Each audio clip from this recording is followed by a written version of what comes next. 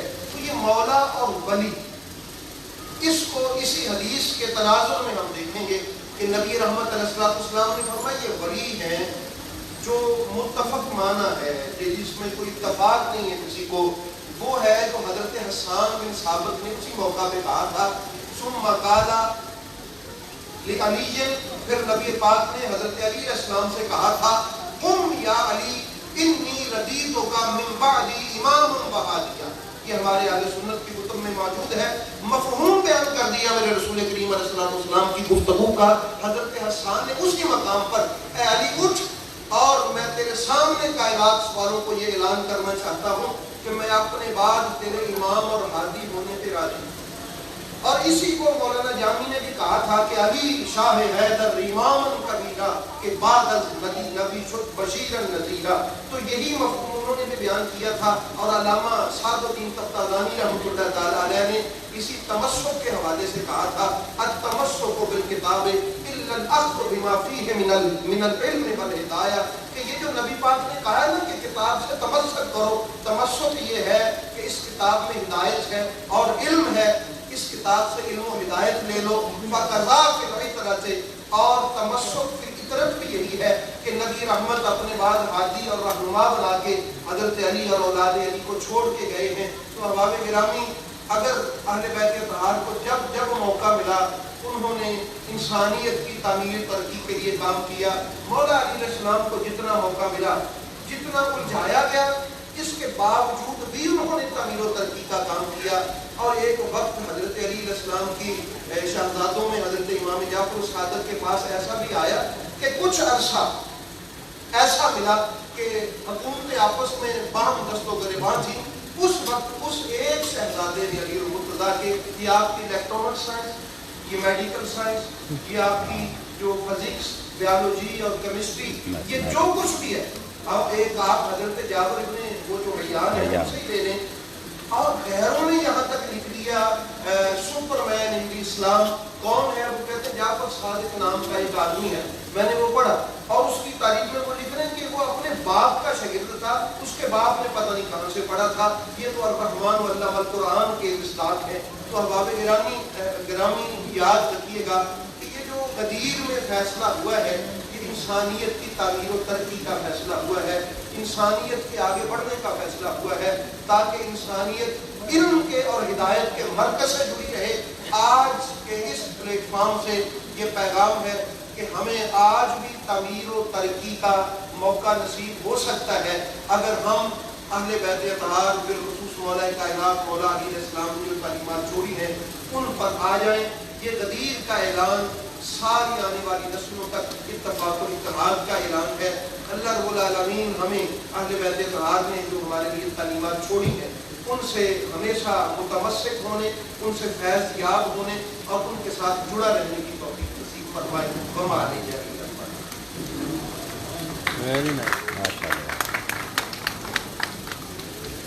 سلوات پڑھ لیجیے گا بابا۔